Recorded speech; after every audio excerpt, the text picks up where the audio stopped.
She's an award-winning YouTuber and best-selling author obsessed with helping you go after the life you want. I like it. Join her as she seeks out the stories and strategies Give me every little detail. of extraordinary people who found success. I'm going to get emotional. Oh my God. Welcome to Detail Therapy with Amy Landino.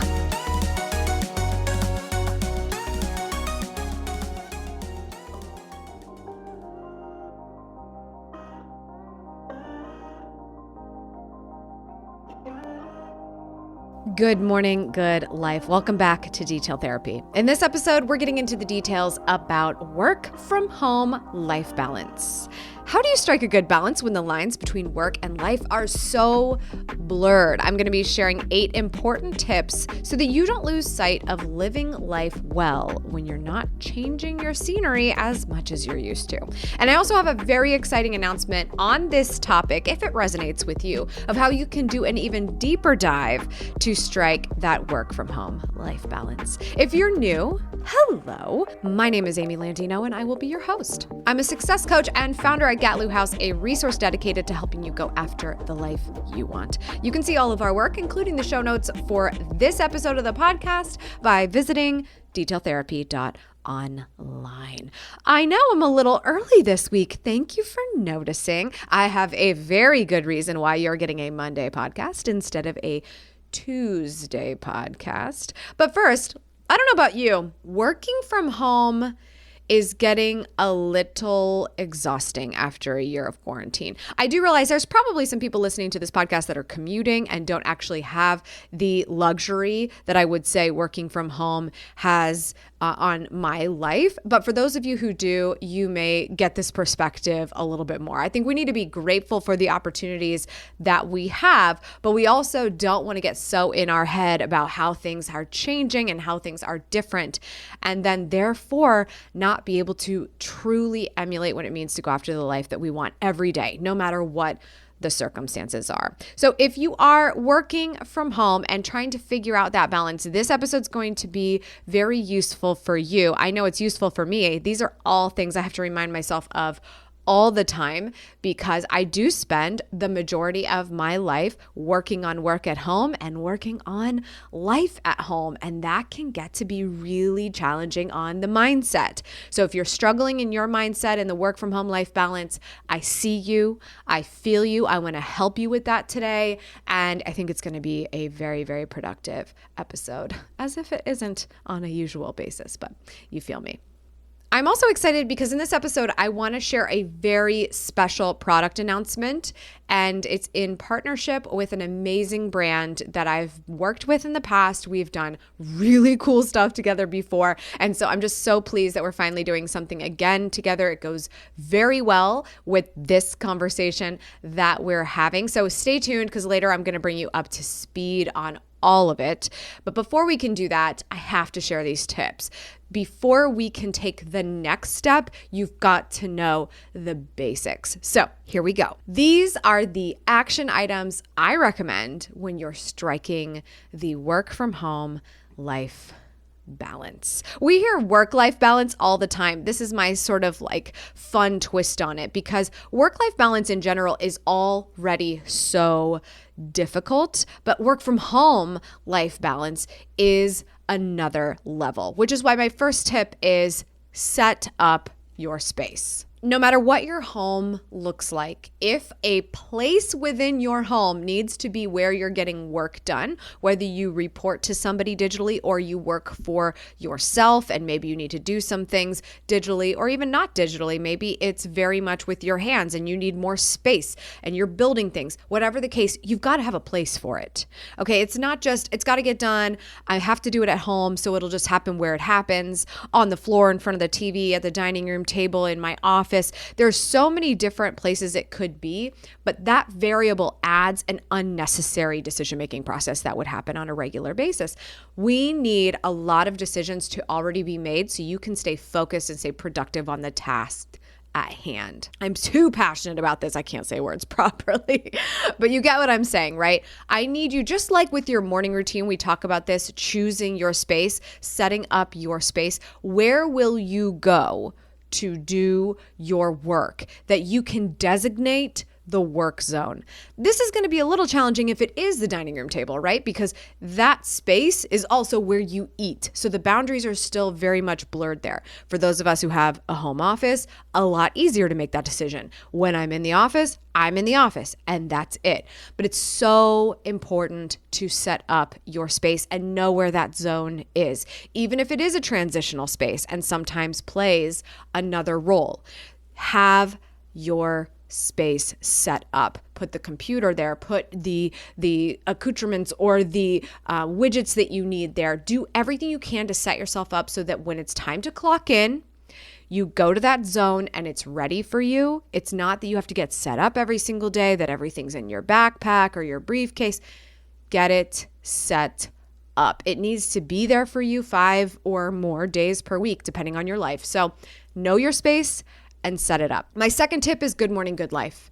When you need work from home life balance, there is no better time to define and stay dedicated to your morning routine. You're going to need it now more than ever, because even if you have a space, the time boundaries for working from home are still so blurred. You could wake up and think, I got to go straight to work. Well, that might lead you to sleeping in an extra half hour because you don't have a commute anymore, or you don't have one anyway. These are dangerous time boundaries to have. So we have to have those reminders in place that just as if I were going to commute, or just as if I had to go somewhere for this work, or if I typically go in for a meeting, but now it's on Zoom, whatever the case, having that routine in the morning that starts the day on your personal terms, not your work terms, is vital. It reminds you that it is not all about work when you're at home. So you're more likely to wrap up and keep everything in a certain space of time for work, not all day long. And you're also just going to feel so much better. Like, I can start the day on my terms. I can stay focused. I can do things my way. If you need more context around Good Morning, Good Life, wrote a little book about it. Check it out. We also have a planner, all the fun things. So I'm not going to go into detail about that. If you're here, are very clear on my stance about starting the day on your terms so that you can at least get that time if it continues to get taken away from you. Whether you have to report to people who are going to need your attention the rest of the day, the earlier the time you get for yourself, the less likely people are awake and knocking at your door or pinging your email or texting your phone trying to get your attention elsewhere. My third tip is productive work from home communication. Now, this is huge. I do want to show respect to those of you who are working from home and especially during a time of pandemic, are not living with anyone. Hopefully you've got a fur ball that you love that can keep you company, but maybe you don't have roommates. Maybe you don't have a significant other. Maybe you don't live with your parents or family or whatever the case, and you're alone. There's still going to be productive work from home communication that needs to be in place because you still have people in your life. But this is going to be exponentially more important for those who are working from home and have other people in their space at home. And it's, of course, going to be relative to the age of those people, how much they understand what you're doing, what you can teach them. The super young ones are not going to give a crap because they see you and they want your attention. But the ones who are old enough to learn, specifically our significant others, we can have this conversation in a productive way. The biggest tip I need to say here is that if you ignore this one, you will fail to focus every time. If you don't think you need to have a sit-down conversation with the people in your life to explain to them what working from home looks like so that they don't get confused that you are home, so you must be available to be the credit to them. You're home, so you look available. But helping them to understand boundaries and why it's important that you focus for X period of time so that you can give them the undivided attention that they deserve in those other spaces of time is so important. So you've got to have that productive work from home communication with the people that you love, specifically the people closest to you. And there's also going to be boundaries that you set digitally. I also have to have communication in a certain way with people who want to text me all day because they know I'm available. Do you know why they know I'm available? Because they know I work for myself. They know I work on the internet. They know I hang out on Instagram as a profession. And so they think I can text them back anytime.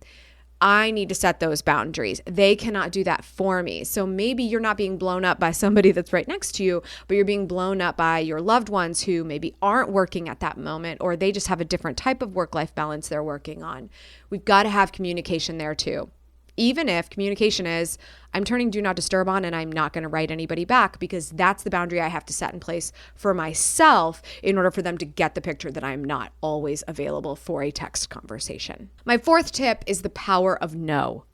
It is so important that we get acquainted and fall in love with the word no. When we say no to something, we say yes to something else, whether it is no to that text conversation and yes to getting my work done on time so I can take a load off, or no, I cannot attend your meeting because it looks like it's totally for your own ego and it is unclear as to why I would attend, and yes to all the time I get back for that. Now, everybody's going to have their own scope of what they're able to do. We can all ask better questions as to why people want us to spend time, where they want us to spend time that we don't quite understand yet. But you can also say no to things that are not valuable to you and yes to things that are.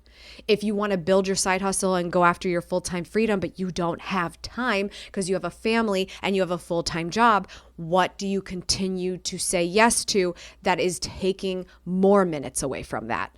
There's tons of things to choose from.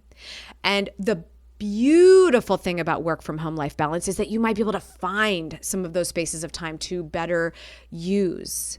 So if we continue to give them away because we think every day is Groundhog Day, let's be honest, it's a little Groundhog Day in the pandemic world. What can we do to steal some of that time back? And by the way, we don't have to steal it because it was ours in the first place and we gave it away. The power of no. My next tip is that if you want to do anything you want to do, you can. You may not be able to do it all at the same time, but you've got to come up with a plan. Plan what you want to do so that you can do it all. You just need a plan. You're probably going to find that the more you plan and think and visualize and methodically approach the things you want in life, you're going to see the word no pop up a lot more if it doesn't fit the mold. You've got to have a plan, though. You cannot allow your fixed mindset to let you keep yourself from planning because you keep saying, oh, yeah, well, maybe it could happen. Well, it could? Like you want it to fall in your lap? That's what we're going? That's the plan? Okay, no. Don't let your fixed mindset tell you that you are not worthy to try to do something, because that leads to not planning. And not planning is a great way to never get there. Plan what you want to do so you can do it all. You won't be able to do it all at the same time. You may have some other things you've got to balance right now that you hope are not the case for you forever. If that's the hope, then make a plan. Make a plan. My sixth tip is time blocking. This should help you with your planning. And when you're saying no, and when you're saying, oh, I just stole 30 minutes back in my life, where am I going to put it? What am I going to do with it? Time blocking is the concept of focusing on one thing for a set period of time that you block on your calendar and you do that thing. So if you've been wanting to become fluent in a foreign language and you find a time block in the morning for your mastery moment, one of our 3 pillars of good morning, good life, your mastery to become fluent in that foreign language, time block that half hour to focus on just learning and picking up the vocabulary. That's a time block. Maybe you have to get a presentation done. It's got to be done in 3 months. The best thing that you could do is start to chip away. 2 hours a week so that it's done in 3 months. Where's that 2-hour time block? Put it on the calendar. Stick to it. Stick to your personal appointments as more important than the coffees, the casual coffees, and the random Zoom parties. I was going to say parties, like we're all going to parties right now. We're not. What is so important to you that you will stick with it as if it is an appointment with somebody else? That is so important, and that is so hard for so many people. To hold yourself accountable is a massive undertaking. I am not going to discount that. It is hard, period. But if you never practice, it doesn't get easier. Number 7, take breaks. Being productive as a person does not mean doing things constantly all the time. Amy, that was me talking to myself. I totally understand the struggle with this. It's addicting when you start taking action and you feel how freaking awesome it is to be productive.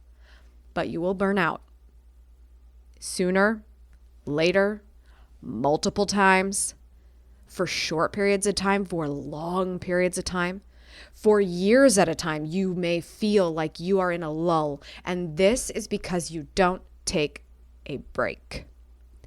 Whatever breaks look like for you. I'm not the type of person that enjoys a nap. I can't even fathom a nap being good for me. 20 minutes of rest in the middle of the day has never felt good to me every time I've tried. Literally never. If it works for you, do you, baby boo. A break for me does not have to look like the same thing as the break for you. Self-care for me does not look the same as self-care for you. Figure out what it is and take it. One of my biggest New Year's resolutions is the concept of, hey, I would love to work fewer days per week at some point, if that's a possibility. But if I have the audacity to want that for myself, I should really give not working on the weekends at all a try. You know what I mean? Like, how am I going to say, yeah, someday we're going to start taking Fridays off, Amy, if I won't even take off Saturday and Sunday? If I am so hooked on the job and checking Trello and making sure my emails are cleared that I won't even give myself the space on the weekend. The space I have, the space I've earned, the space that is not asking me to do a single thing. That's what I'm focused on this year, is really allowing me to be off when I am off.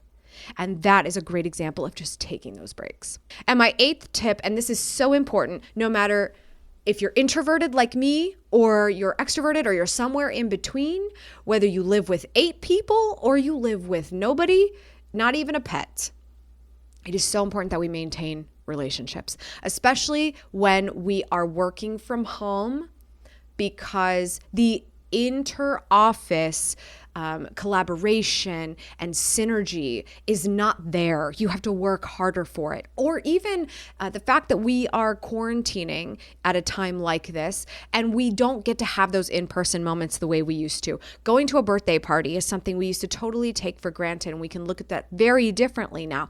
But how can we still connect with people? Maintaining distant relationships is so big. And I think this is important no matter what stage of the world that we are in, because your life, your business, your livelihood, your career, your network is only as good as you work it. And so by having these relationships across the world, even if you could go visit them, it's still important to nurture them. So keep those relationships. We do not want to feel like we're on a lonely island, okay? If you see somebody posted on Instagram, something fabulous, and you say to yourself, oh gosh, they've got it so good right now, I should say hi. Well, what am I going to say hi for? I know what they're doing. I know what they're up to. I've seen their Instagram. Yeah, you do know what they're up to.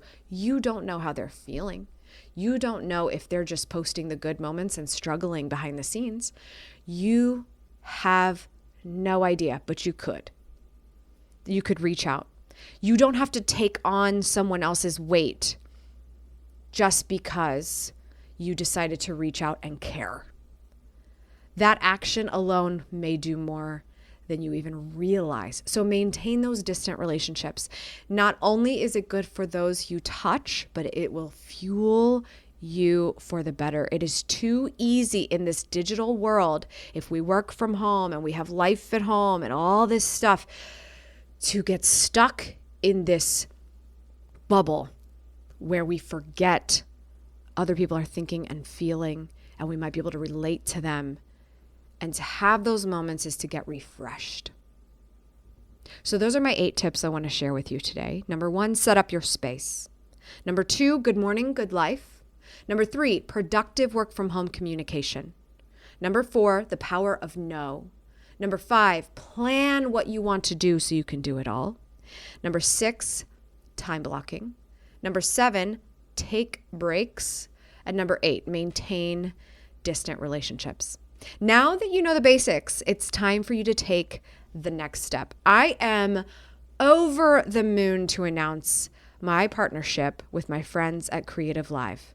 We have created a class going deeper on this very subject. Master Work from Home Life Balance is now available in the Creative Live suite of classes, and I could not be more pumped about this. You might remember in 2017, we did a masterclass with Creative Live called Vlog Like a Boss, which was inspired by my first book. Now, that was back when the classes were usually conducted in front of a live audience at their studios in either Seattle or San Francisco, and I had so much fun doing that. They're obviously taking a break from that type of production for the safety of all the teachers and the staff and the audience themselves.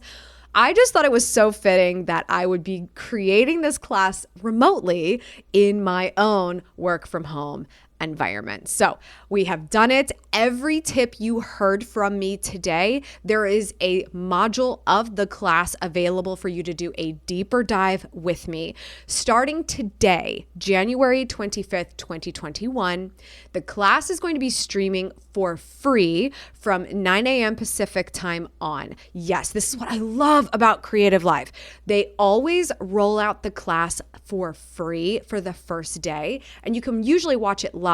In this situation, it's kind of live, but mostly pre-recorded because of the way of the world at the moment. But after that, you can actually keep the class by buying it, or you can become a part of the Creative Live membership and access so many other amazing classes on their platform. But definitely check it out for free today. And then if you miss it today, no big deal. You can totally watch it on replay if you grab that class. Put it in your little cart and keep it, because you're going to want to turn me on when you're struggling with the work from home communication, okay? All of the details for the class are in the show notes. Tune in and boost your work from home life balance game. I am so excited to see what you guys think about it. This has been in the making for a number of months now, and I'm just thinking it's going to be one of the most powerful ways we can kick 2021 off in the right direction for our career. That is all for today. Thank you so much for tuning in. I appreciate it as always. Remember, subscribe for good vibes, kiss the ones you love, and go after the life you want. I'll see you back here next time. Cheers.